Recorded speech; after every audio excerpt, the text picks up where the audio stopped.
Hola, ¿qué tal? Bienvenidos sean todos a nuestro canal Estructuratec 21, un canal dedicado al aprendizaje de la ingeniería estructural.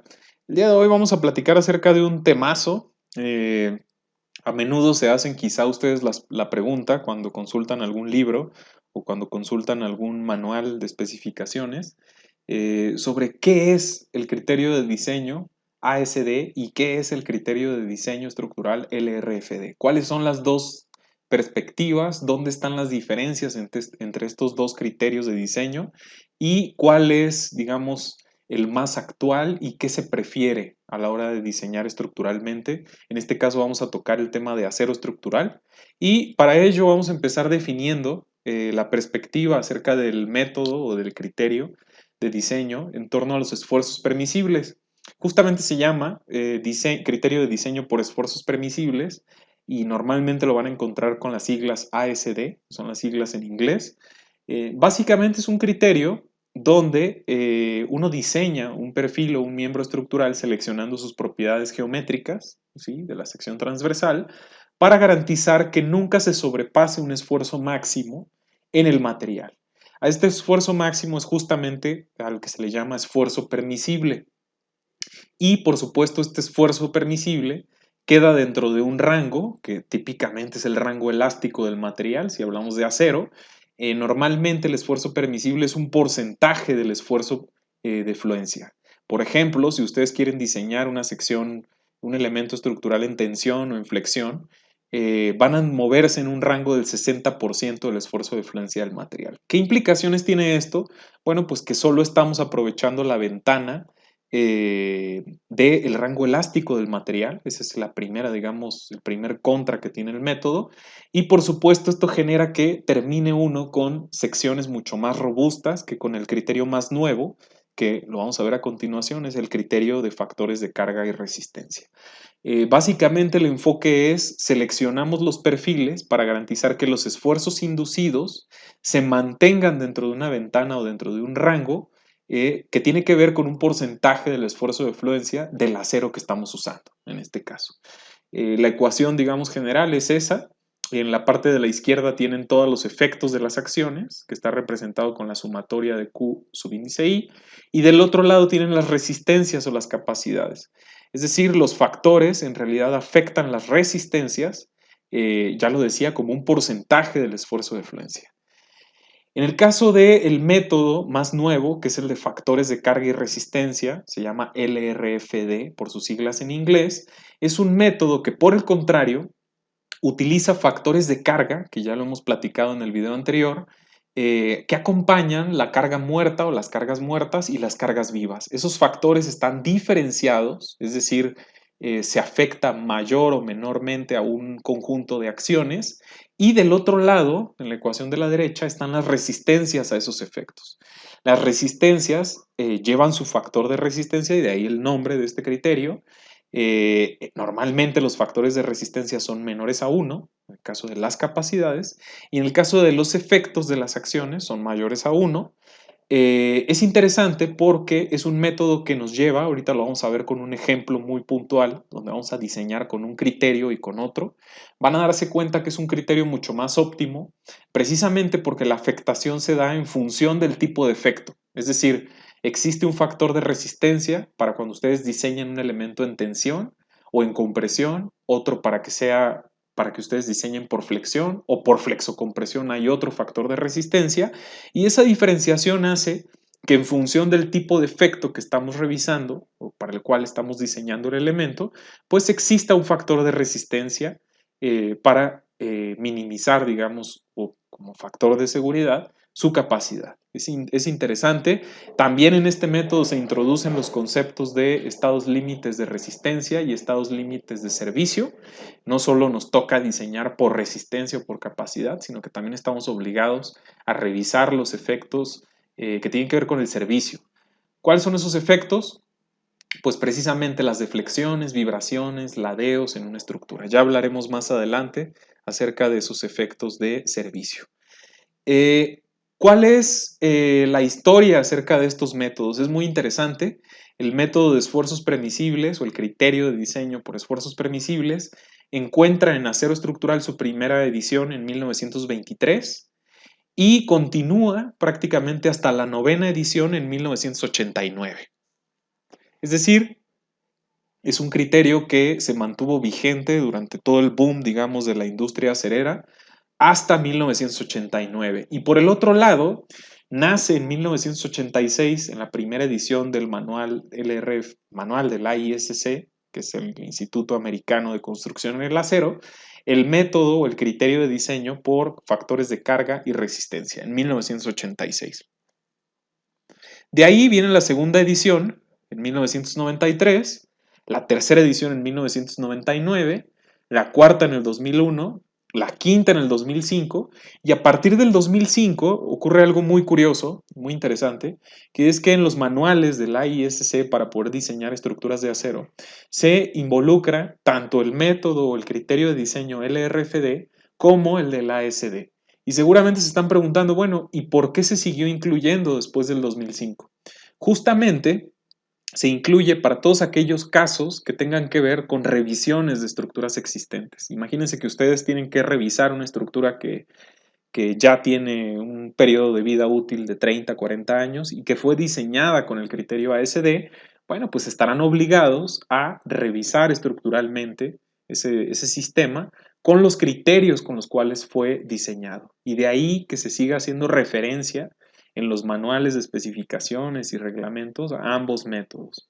Se siguen publicando y se siguen reeditando por ahí algunos libros que tienen que ver con el criterio todavía ASD, algunos mezclan el criterio ASD con el LRFD y en su mayoría la literatura desde hace algunas décadas pues está tendiendo obviamente hacia el método más actual de diseño que es el de factores de carga y resistencia. Interesante. Muy bien, vamos a ver a partir de un caso ya muy práctico, vamos a diseñar con ambos criterios de diseño un perfil estructural para que resista un momento último. Obviamente este ya está factorizado de 1500 kips por cada pulgada y vamos a usar un acero grado 50. Se sabe que el elemento va a tener un soporte lateral continuo y se busca elegir perfiles obviamente compactos. Vamos a ver cómo operar en el criterio de diseño ASD y vamos a hacer el diseño con el criterio LRFD para que ustedes puedan observar la diferencia entre ambos enfoques y puedan sacar sus conclusiones que de hecho vamos a discutir al final del video. Vamos a empezar con el criterio ASD. La resistencia, por ejemplo, en este criterio por esfuerzos permisibles, se nos marca como el momento plástico, dado que vamos a elegir secciones compactas que van a estar soportadas lateralmente de forma continua, que va a ser FY por ZX, recordando que el momento nominal máximo que puede alcanzar la sección es el momento plástico. Bajo el enfoque del criterio de esfuerzos permisibles, que es ASD, se nos pide que el momento nominal o la capacidad nominal la afectemos por el factor, que en este caso es omega subíndice B, asociado a el criterio ASD.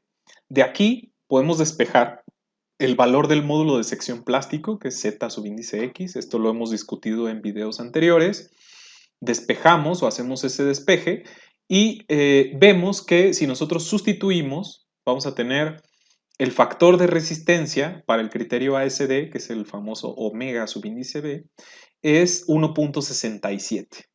1.67 lo multiplicamos por el momento último, que es el momento objetivo que queremos alcanzar en el diseño, y lo dividimos entre el esfuerzo de fluencia, que en este caso vamos a usar una 0 grado 50, el FY o el esfuerzo de fluencia será de 50 KSI.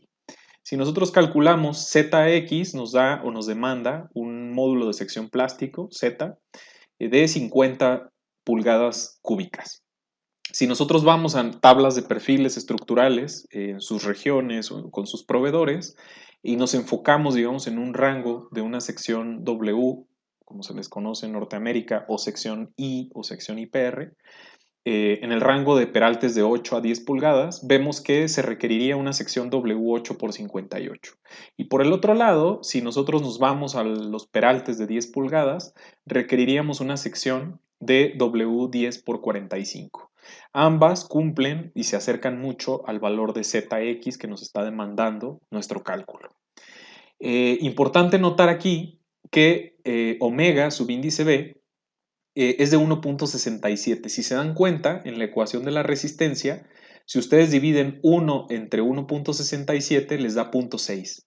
0.6 por FY es lo que comentábamos, nos está poniendo, nos está exigiendo que mantengamos en la ventana del 60% del esfuerzo de fluencia, de ahí el nombre de esfuerzos permisibles, para poder diseñar una sección por flexión. Esto es muy interesante. Ahí está precisamente el esfuerzo permisible del 60% de FY. En el caso del método de factores de carga y resistencia, el RFD, ya hemos discutido la filosofía de diseño, porque además es un criterio actual. La ecuación para poder calcular la resistencia es muy simple, phi sub índice B, que es el factor de resistencia, por el momento plástico, que sería el momento nominal. Si nosotros despejamos el valor del módulo de sección plástico, que es ZX, vamos a obtener esta expresión que ya hemos trabajado en videos anteriores, sustituimos, recordando que el factor de resistencia para el criterio LRFD por flexión es 0.9, y ahí lo tienen, phi sub índice B es igual a 0.9. Vemos la gran diferencia que existe en la demanda del módulo de sección plástica, cae hasta 33.3 pulgadas cúbicas versus 50 pulgadas cúbicas que nos está exigiendo el criterio ASD. Si nosotros nos vamos a seleccionar los perfiles de nueva cuenta en el rango de las 8 pulgadas de peralte y las 10 pulgadas de peralte para una sección W o IPR, vemos que se nos demanda una sección W8 por 35 y una sección W10 por 30. ¿Qué es lo que observamos? Para la sección W8, vemos que en el criterio ASD hay un diferencial en peso del 65% mayor al criterio LRFD. Es decir, el 58 y el 35, recuerden que es el peso en libras por cada pie de desarrollo de ese perfil. Si los comparamos, vemos que es 65% más grande el peso del diseño o producto del diseño con el criterio ASD, para este caso muy simple, y eso quiere decir que el perfil va a ser mucho más caro, es decir, nos está demandando un perfil mucho más robusto, más pesado, con el mismo peralte y por ende más costoso. Y en el caso de la sección W10 por 45 versus la sección W10 por 30 que nos dan el criterio más nuevo, vemos que hay un diferencial del 50%, visto ya en peso, repito, de esta sección de 10 pulgadas de peralte. Bastante interesante, y esto responde a cuáles son los efectos de diseñar con un criterio o con otro, y de ahí la recomendación de siempre atender el criterio más nuevo, que es el criterio LRFD o criterio de diseño por factores de carga y resistencia, para poder seleccionar y diseñar estructuralmente en acero, en concreto o en algún otro material que ustedes quieran diseñar. En este caso, la comparativa la tienen entre diseños con las dos filosofías de diseño y ven los resultados en ambos criterios para que se den una idea acerca de los diferenciales de peso y por ende de costo a la hora de decidir si diseñar con un criterio de esfuerzos permisibles o de factores de carga y resistencia. Muy bien, esto sería todo por hoy. Espero les sea de muchísima utilidad. Les agradezco que le den like ahí al video y por supuesto se suscriban al canal.